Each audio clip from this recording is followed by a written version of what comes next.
사이다 무비튼. 나는 전 남편과 결혼했을 당시 신혼과 동시에 시댁살이를 시작했다. 처음엔 싫다고 했지만 당시 남편은 시어머니가 있으면 오히려 내 부담이 줄어들 거라며 나를 안심시켰고 그땐 그 말에 속아 넘어갔었다. 지금 와서 생각하면 그때 더 완강하게 거부했어야 했다는 후회가 들기도 한다. 시댁에서 동거를 시작한 첫날부터 나를 기다리고 있던 건 결혼 전에 꿈꾸었던 달콤한 신혼생활과는 완전히 다른, 마치 노예로 끌려온 거나 다름없는 끔찍한 현실이었다. 하루의 시작은 새벽 4시에 일어나 아침밥 짓기. 남편과 시어머니의 기상 전에 아침밥을 준비해놓지 않으면 시어머니에게 맞는 걸로 하루가 시작되기 때문에 눈도 떠지지 않는 상태에서 부엌으로 갔다. 하지만 시어머니는 맛이 없다면서 버럭 화를 내고 나를 때리고 내가 먹을 밥을 쓰레기통에 버렸다. 식탁에 앉는 것도 허락하지 않았고 내 몫의 음식은 잊지도 않고 허기진 배는 자투리 야채며 프라이팬에 남아있는 찌꺼기로 채웠다. 심하게 배가 고픈 날에는 시어머니가 쓰레기통에 버린 음식을 다시 꺼내서 먹은 날도 있었다. 청소며 빨래도 시어머니의 기분에 따라 화가 풀릴 때까지 몇 번이고 다시 한 적도 있었다. 낮에는 직장에서 일하고 퇴근 후에는 저녁밥을 짓고 아침하고 같은 상황이 반복됐다. 자기 전에는 목욕탕 청소를 하고 잠자리에 드는 시간은 새벽 1시. 이러다 죽을 수도 있다는 생각을 매일 하면서 잠이 들었다. 처음엔 시어머니를 말리던 남편도 차츰 시간이 가면서 시어머니에 붙어서 똑같이 나를 잡아먹으려고 들었다. 그러다 폭행에까지 가담하면서 시어머니와 같이 나를 때렸다. 전 남편과 전 시어머니, 그 두 모자가 나를 때릴 때 썼던 도구는 다양했다. 파리채, 빗자루, 대나무차, 이런 건 그나마 양호한 축에 들었다. 다리미 대로 때리고 심지어 돌을 던진 적도 여러 번 있었다. 내 월급까지 전부 차지해서 나는 아무것도 살 수가 없었다. 옷 한 벌 사려면 3시간은 무릎을 꿇고 빌고 또 빌어야 허락을 받을 수 있었다. 어쩔 때는 밖에서 무릎을 꿇린 적도 있어서 다리에 부상을 입은 적도 있었다. 하지만 그렇게라도 하지 않으면 내가 필요한 물건은 아무것도 살 수가 없었다. 그럼 바로 이혼해버리면 됐을 일 아니냐고 그렇게 말하는 사람들도 있을 거란 걸 안다. 처음엔 언젠간 다시 자상한 남편으로 돌아와 주겠지. 그런 한 가닥 희망을 놓지 못했고 시간이 좀 지나자 내 인생 자체에 대한 희망이 사라지면서 도망치자, 벗어나자 그런 생각조차 하지 않게 돼버렸다. 그렇게 자아를 잃어버린 나는 결혼이라는 감옥에서 노예 생활을 하면서 도망조차 치지 못하는 상태에 빠져 있었다. 그런 와중에 딸아이가 태어났다. 딸아이가 태어나자 시어머니도 남편도 아이에게 그런 모습을 보여서는 안 된다고 생각했는지 나에 대한 폭력이 부쩍 줄어들었다. 이제 변했구나. 나도 안심하고 행복할 수 있게 됐어. 그렇게 기대하면서 마음을 놓았던 것도 잠시. 역시 사람은 쉽게 변하지 않는 거였다. 딸아이가 조금 자라자 폭력이 다시 시작됐다. 딸아이도 자기가 원하는 건 뭐든 다 사주는 시어머니를 더 따랐고 내가 맡고 있는 걸 보면서도 아무 반응도 보이지 않았다. 그렇게 지옥 같은 노예 생활이 다시 되풀이됐다. 하지만 사랑하는 딸아이를 위해서 참아야 한다고 이 폭력을 견뎌야 하는 정당성을 찾고 있었다. 그러나 그건 잘못된 생각이었다. 딸아이는 시어머니와 남편이 나를 노예 취급하는 걸 너무 일찍부터 봐온 탓인지는 몰라도 딸아이도 그 흉내를 내면서 나를 막대했다. 딸아이가 보는 앞에서도 나를 때렸고 그걸 보고 자란 딸아이까지 나한테 폭력을 가하는 기가 막힌 일이 벌어졌다. 그런데도 내가 낳은 내 자식에 대한 사랑은 여전했다. 고등학교 입학식 때는 훌쩍 자란 딸아이가 대견스러웠다. 그러던 어느 날 학교에서 돌아와 자기 방으로 가려는 딸아이에게 고등학교 입학 축하해. 엄마가 아무것도 못 사주지만 네가 이렇게 자란 모습을 보니까 엄마 너무 좋다. 그렇게 말하고 난 후 갑자기 눈앞이 흐려지면서 정신을 잃었는데 다시 눈을 떠보니 병실 침대에 누워 있었다.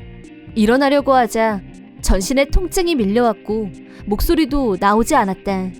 마지막 기억은 거실에서 딸아이와 얘기를 하던 기억밖에 없는데 어떻게 된 건지 도무지 생각나는 게 없어서 답답해하고 있을 때 간호사가 내가 의식을 찾은 걸 보고 의사를 불러왔다.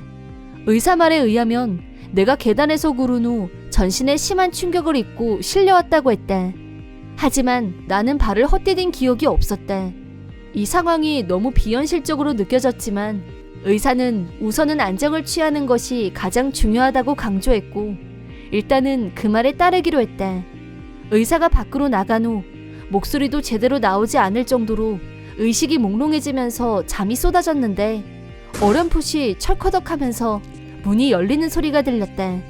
그래도 내가 걱정돼서 식구들이 병문안으로 온 건가 싶어서 기분이 조금 좋아지려고 하던 찰나 엄청난 말을 듣고 말았다.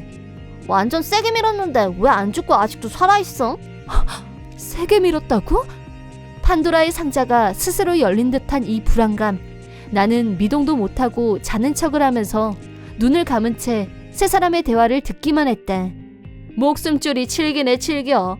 보험금 타서 해외로 가족여행이나 갈까 했더니 꼬이네 참. 쟤 때문에 우리 계획이 다 꼬였잖아. 엄마, 아무리 진심이라도 함부로 말하지 마. 남말은 새가 듣고 반말은 쥐가 듣는다는 말 몰라? 아이고 속 터져. 쟤 좀 어떻게 해결 좀 못하니 정말? 할머니 걱정 마. 다음엔 절대 실패 안 해. 이게 과연 가족끼리 할 수 있는 대화일까? 너무 비현실적이었다. 그러니까 나는 계단에서 발을 헛디딘 게 아니라 딸아이의 고의적인 손놀림에 의해 등이 밀쳐진 후 계단에서 추락하고 정신을 잃은 거였다. 게다가 이 세 사람은 내 앞으로 거액의 보험을 들었고 이 일은 의도적이었을 가능성이 높고 내가 진짜 죽기를 바라며 그 뒤에 보험금을 손에 넣고 여행 계획까지 세워뒀다는 걸 알았다. 얼마 후 세 사람은 병실에서 나갔고 내 안에서 그동안 참고 억누르고 있던 그 무언가가 완전히 무너져 내리는 걸 느꼈다. 더 이상 참을 이유가 없어졌다. 이대로 가다가는 다음엔 어떤 수단을 이용해 나를 죽이려고 들지도 모르는 일이다. 목숨이 위험한 지금 저들한테서 한시라도 빨리 벗어나야 한다는 생각이 들었다. 나는 간호사를 불러서 의사 선생님한테 보여드리고 싶은 것이 있다고 말했다. 내 몸에는 지금까지 그 세 사람한테 당한 폭행의 흔적들이 무수히 많았다. 또 이번 일이 우연이 아니라 딸아이가 고의적으로 나를 밀친 것 같다고 말했다. 위자료 청구를 위해 의사의 진단서를 단단히 받아뒀다.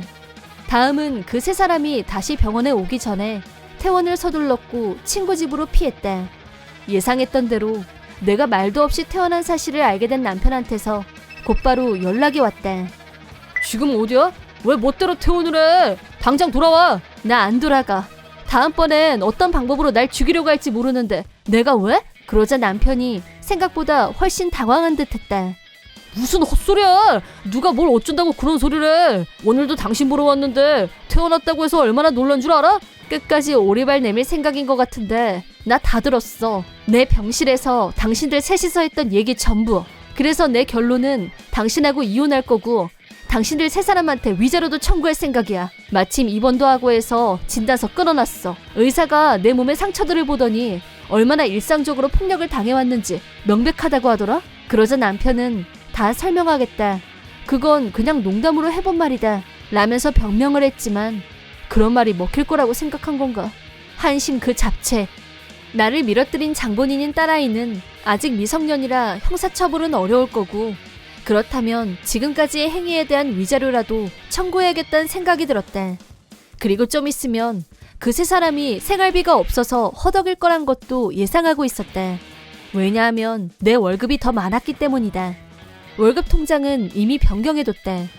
친구가 소개해준 변호사 말에 의하면 내가 일기를 써왔기 때문에 일기장하고 진단서를 같이 제출하면 위자료는 틀림없이 받아낼 수 있을 거라고 했다. 그걸 알고 남편도 똥줄이 탄 거 아닌가 싶다. 나는 두 번 다시 남편과 만나고 싶지 않았기 때문에 모든 일을 변호사를 통해 처리했고 변호사가 장담했던 것처럼 이혼 성립도 위자료 청구도 무난하게 해결됐다. 반전 상황 앞에 딸아이는 당황해했다. 왜냐하면 지금까지 딸아이가 원하는 것을 다 가질 수 있었던 건 모두 내 월급이 있었기 때문이었으니까. 딸아이는 성적이 좋은 편이 아니라서 대학 진학을 위해 학자금 대출도 어려운 상황이었다. 어쩌면 대학교 진학을 포기해야 할지도 모르겠다. 생활면에서도 내가 없으니 집안일이며 요리할 사람이 없어지자 집안은 순식간에 쓰레기 더미로 변해버렸다고 한다.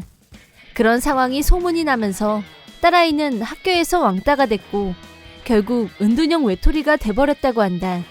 한편 남편 동료와 내 친구의 친척이 같은 회사 동료여서 이혼 원인이 회사에도 모두 알려지게 됐다.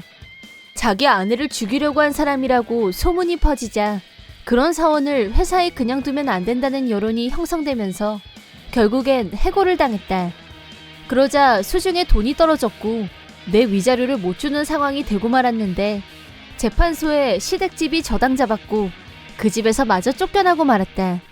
남편한테서 재결합하자면서 전화가 걸려온 적이 있었는데 죽었다 다시 깨어나는 한이 있더라도 다시는 남편 같은 인간하고 만나고 싶지 않다. 시어머니는 말할 것도 없고 딸아이, 그런 딸은 존재하지 않았던 걸로 그렇게 정리하고 앞으로의 인생을 살 생각이다. 이번 영상은 어떠셨나요? 재밌게 보셨다면 구독, 좋아요에 댓글까지 달아주시면 감사하겠습니다. 그럼 다음 영상에서 만나요.